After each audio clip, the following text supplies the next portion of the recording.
Bonjour, bonsoir, bienvenue sur TV5 Monde. Aujourd'hui, NEC Plus Ultra a choisi comme écrin pour présenter cette émission la Gironde parce que la France, c'est beau. Audace et raffinement sont le fil rouge de ce programme. Voici le sommaire. Tradition et bien-être dans cet hôtel, perle des Pouilles en Italie. L'horloger Swatch fête ses 30 ans à Bâle et à Venise. Un vent nouveau souffle sur le fameux marché aux puces, porte de Saint-Ouen. Tout de suite maintenant, je vous emmène dans les Pouilles au sud de l'Italie, dans une masseria transformée en élégant hôtel. C'est là, comme je vous l'avais dit sur Twitter quand j'ai découvert l'endroit, que l'on maigrit en mangeant des pâtes, mais pas seulement. Il ne faut pas se fier à l'apparence du bâtiment. Il est ancien, mais le confort est moderne. L'hôtel a été construit dans une cour de guet du XVe siècle appartenant aux chevaliers de Malte. La masseria, c'est l'ancienne construction de la caractéristique de la Pouille. Normalement, avant, c'est construit en tour pour protéger la propriété de l'invasion des Turcs.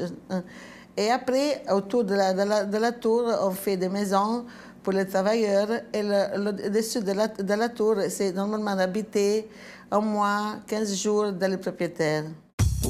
Situé à 700 mètres de la mer, le lieu a été transformé en 1996 en hôtel de luxe. La masseria, c'est déjà comme ça. Nous avons fait ajouter des chambres, mais le style, c'est le même. Il n'est pas nécessaire d'avoir un architecte pour... n'est pas quelque chose de nouveau.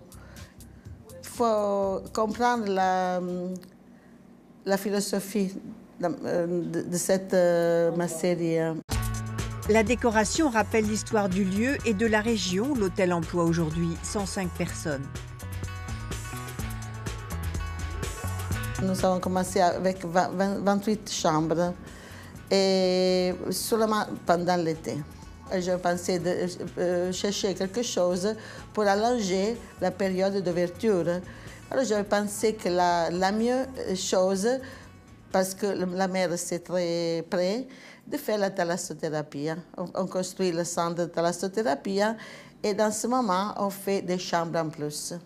Et commence vraiment le travail. Parce que maintenant, la masseria s'est fermée juste 2 mois, un mois et demi. Et c'est ma vie maintenant.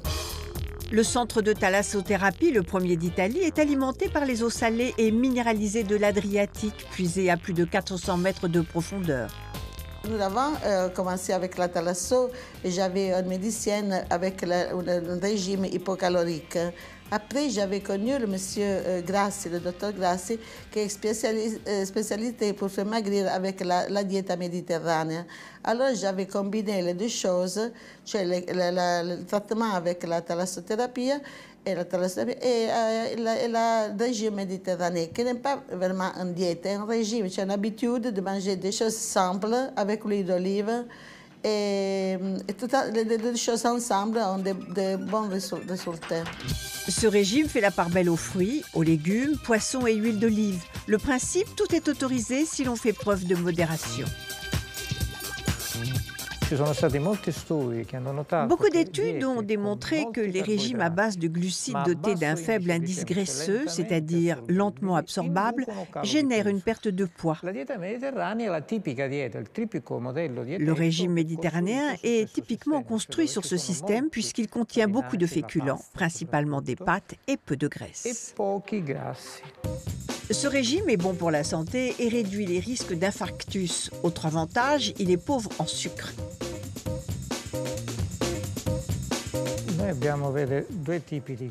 Nous avons 2 types de graisse dans notre organisme, dites sous-adipeuses. L'une d'entre elles arrive très tôt après la naissance et semblait disparaître avec le temps. En réalité, nous avons compris qu'elle ne disparaissait pas, mais qu'elle devenait inactive. Par sa couleur plutôt sombre, on l'appelle graisse brune. Cette graisse a un rôle très important car elle brûle les calories pour maintenir la température du corps. Il s'agit donc de savoir utiliser ses propriétés amaigrissantes.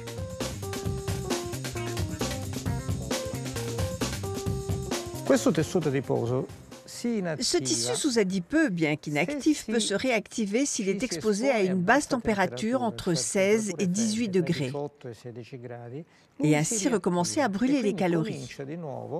Ainsi, nous avons créé une baignoire où le sujet entre dans une eau à température normale, puis nous baissons la température petit à petit afin que l'organisme s'adapte au froid. Ce processus vient stimuler les graisses brunes et l'organisme commence à brûler les calories. Autre possibilité, faire de l'exercice. L'hôtel dispose d'un terrain de golf de 18 trous et de cours de tennis. Je pense qu'il faut rester quelque chose avec la tradition, avec les défauts, s'il y a des fêtes. Hein. Et c'est bien comme ça. Et des autres choses ont modernisé, ont changé. Pour moi, va bien. Mais ça, c'est la maison ancienne de la campagne, les choses de la grand-mère. C'est toute la mémoire. Une adresse qui séduira les voyageurs gourmands en quête de sérénité, de bien-être et qui veulent tout. Je vous emmène à la foire horlogère de Bâle et puis ensuite à la Biennale de Venise. C'est là que la Swatch, la célèbre montre en plastique, a fêté ses 30 ans. Quel rapport me direz-vous avec les savoir-faire du luxe et de l'excellence? Vous allez voir. 30 ans déjà que ces montres colorées égayent nos poignets. Pour fêter cet anniversaire, la marque suisse participe pour la première fois au salon de l'horlogerie de Bâle. Sur plus de 3000 mètres carrés, un lieu entièrement dédié à l'histoire de Swatch. À l'origine, des ingénieurs suisses décidaient à fabriquer une montre bon marché pour contrer la concurrence asiatique. La marque a réussi à dynamiser l'horlogerie en Suisse. La conscience que vous pouvez seulement maintenir une industrie à vie si vous possédez l'entrée de gamme. Et après, vous pouvez construire. Si vous vous concentrez que sur le luxe, vous perdez votre indépendance. Il faut conquérir l'entrée de marché. Près de 5000 modèles ont été exposés ici et tous marchent. Pour célébrer les 30 ans de la maison, on a décidé d'être à Bâle pour la première fois. Et donc, le défi, c'est que chaque jour, on raconte un volet différent de l'histoire. Donc le premier jour, on sera dans le monde de l'innovation, de la technologie. Le deuxième jour, on a invité des artistes. Donc ce sera l'hommage de Swatch aux planètes des artistes. Et il y aura 4 artistes qui seront avec nous. Un qui fait partie de notre histoire, c'est Ugo Nespolo de l'Italie. Un qui fait partie de l'histoire d'un des projets les plus récents de Swatch, donc le Swatch Art Peace Hotel à Shanghai, qui est une résidence pour artistes contemporains. Et 2 jeunes filles, une chinoise et une suissesse, qui seront aussi là pour performer en effet une œuvre d'art devant tout le monde. La marque a déjà travaillé avec près de 75 artistes. On offre aux artistes une toile vide qui est très petite, donc qui est un défi pour la plupart des artistes, mais qui les inspire aussi beaucoup parce que c'est lié au temps, parce que c'est lié justement à l'innovation. Donc il y a plusieurs angles d'attaque. Des collaborations artistiques avec Keith Haring ou Kiki Picasso. Grâce à elles, ces montres sont devenues synonymes d'audace et d'originalité, le luxe.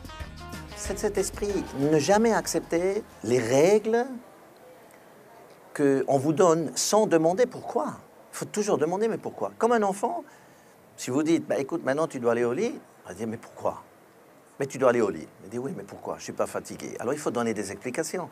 Et ça, c'est un esprit pirate, rebelle, toujours demander pourquoi une règle existe. Et c'est comme ça que vous gardez quand même votre curiosité, votre imagination de saisissant. C'est une des raisons du succès de la marque. Ce sont des objets du désir, mais ce sont des objets du désir par leur contenu, pas par leur prix. Car ici, le luxe n'a pas de prix. Si vous voulez le luxe, le vrai luxe, c'est l'art.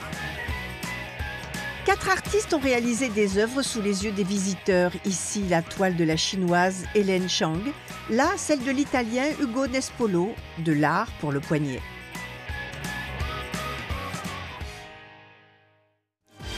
Pas le temps de s'arrêter, direction Venise pour la 55e Biennale d'art contemporain.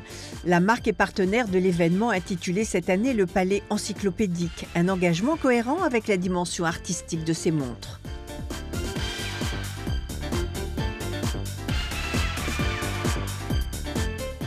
On a plusieurs projets dans l'univers de l'art Et certainement, celui de la Biennale est un des plus importants parce que c'est aussi devant le monde entier. C'est un événement où le monde entier vient à Venise. Et nous, on présente un projet qui s'appelle Swatch Faces, donc les différents visages de Swatch.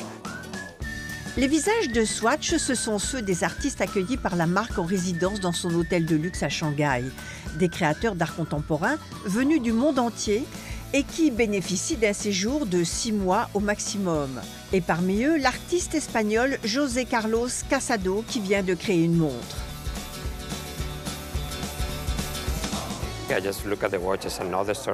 C'était amusant de travailler sur une montre car c'est un autre média, une autre surface. J'ai mis dans la montre ce que je faisais sur les autres supports. C'est pour cela qu'il y a beaucoup de choses à l'extérieur de la montre. Cela ne se résume pas à une texture ou à ce que vous voyez.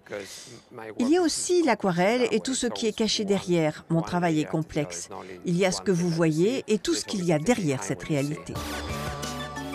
Une montre en série limitée, un vrai luxe. On porte une montre contre notre peau 24 heures sur 24. J'ai beaucoup pensé à ça. Et c'est à la fois petit mais très puissant.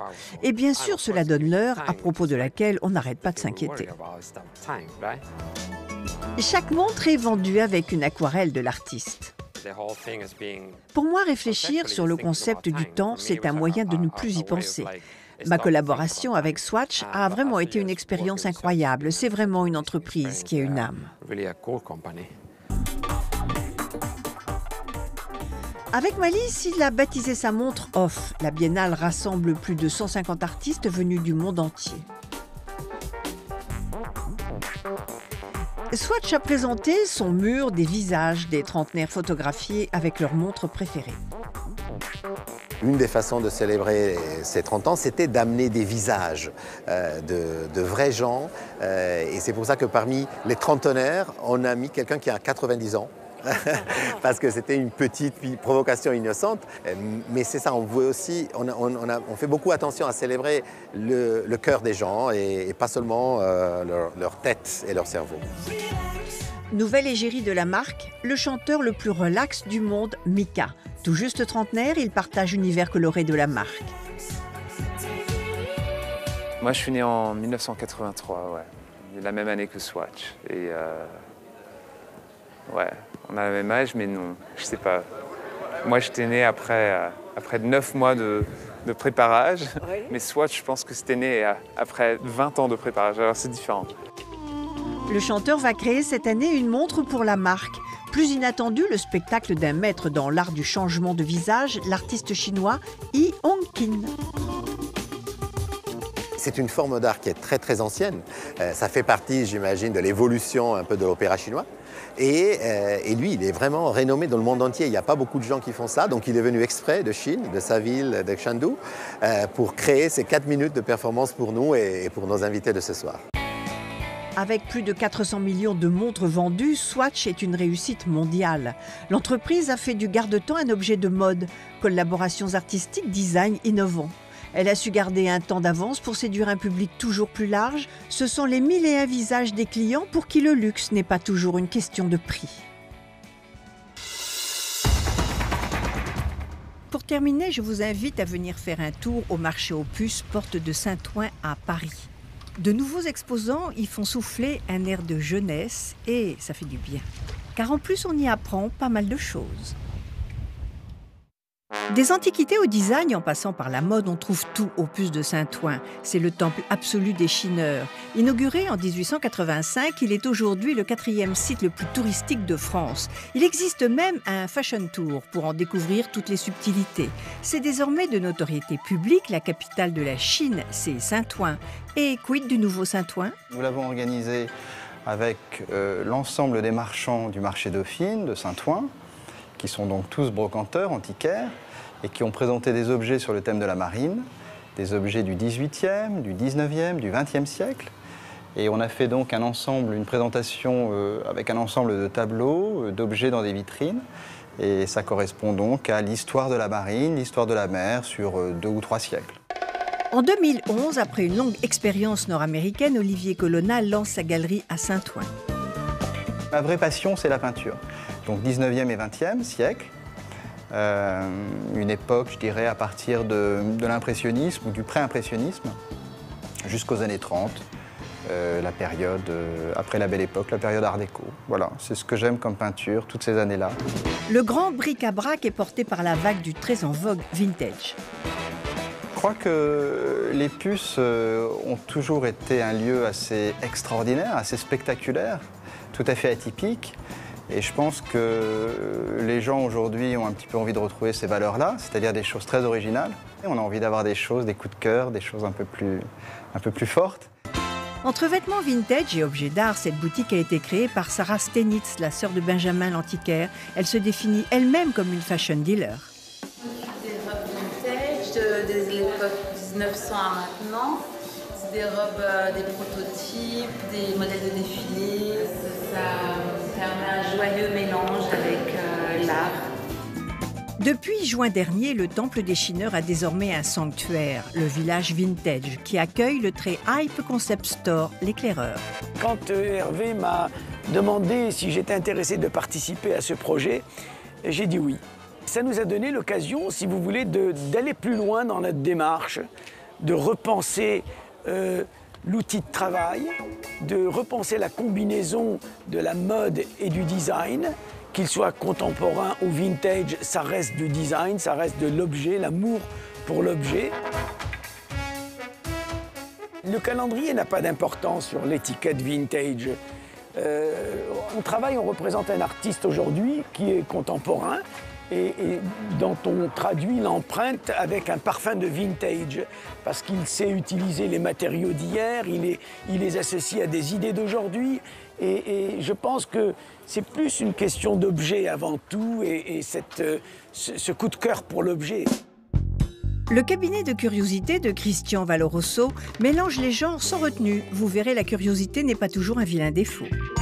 Au XVIIe siècle, c'est là que sont nés les cabinets de curiosité, avec un assemblage d'objets étonnants, surprenants, très hétéroclites, et c'est ce qui est devenu le cabinet de curiosité. Donc moi, je l'ai revisité avec un assemblage de coups de cœur, en mélangeant les époques, tel un cabinet du XVIIe siècle italien, avec une coiffe samouraï de l'époque Edo, du XVIIIe, avec des Robert Longo, aujourd'hui, qui sont de l'art contemporain et on ne plus en peu le Robert Longo, une tête de Sierra Leone de 1940, de l'art primitif, des dessins de mode comme René Gruot. Donc j'ai recomposé un cabinet de curiosité version 21e siècle. Sentimental mais pas tout à fait nostalgique, Christian Valoroso donne carte blanche à des créateurs pour investir le lieu avec leur imaginaire. Ce sont des œuvres d'Irina Volkonski et dont le principe créatif, c'est de détourner des objets usuels. En l'occurrence, là, ce sont des robots qu'elle a customisés avec des diamants de Swarovski. Donc ce sont des pièces uniques, étonnantes. Le village vintage a été imaginé par la marque de meubles Habitat et sous l'apparence d'un vrai dépôt-vente, il invite tous les mélancoliques de la marque à retrouver les meubles de leur jeunesse, nostalgie quand tu nous tiens. C'est quand j'ai acheté Habitat, dès que je parlais avec quelqu'un, il me dit « Ouh là là, j'adore, je me suis meublé en Habitat ».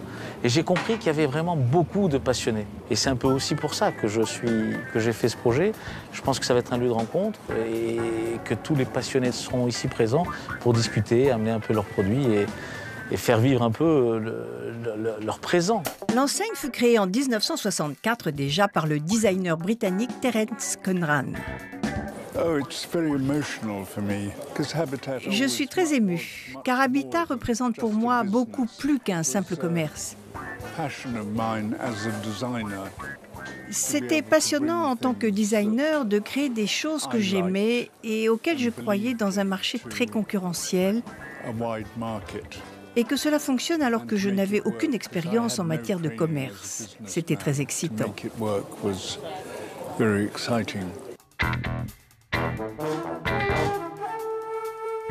Notre ambition, c'est de réunir donc les grandes marques pour exposer leur histoire et leur vintage ici. Ensuite, je voudrais aussi réunir les meilleurs artisans de France pour qu'ils soient proches de toute cette histoire. Je voudrais aussi avoir un hôtel. On a discuté avec une personnalité, je vais le nommer, c'est Philippe Stark, qui a adoré le lieu et qui a déjà en projet avec Philippe Amsalak de créer un hôtel de charme sur cet espace. Pour visiter les puces, il faut plusieurs jours. Quoi de mieux que de loger sur place et d'être dans l'atmosphère aussi bien le soir que le matin au réveil. Et bien voilà de quoi nous secouer les puces.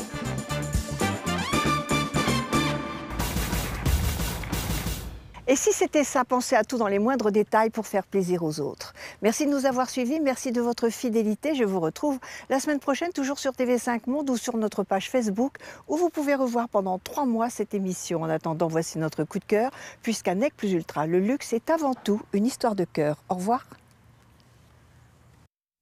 Cette semaine, nous sommes très généreux, 2 coups de cœur au lieu d'un, direction Cannes. Avec cette application pour smartphone, la société Uber Tout roule. Elle vous permet de commander un chauffeur privé via votre téléphone. Il est possible de suivre en temps réel l'approche du véhicule. Berline confortable, chauffeur tiré à 4 épingles, sourire. Le service est haut de gamme et à la fin, plus besoin de monnaie. La course est débitée via l'application. Bonne nouvelle, le service est aussi disponible à Paris. Fini l'attente interminable pour trouver un taxi grincheux.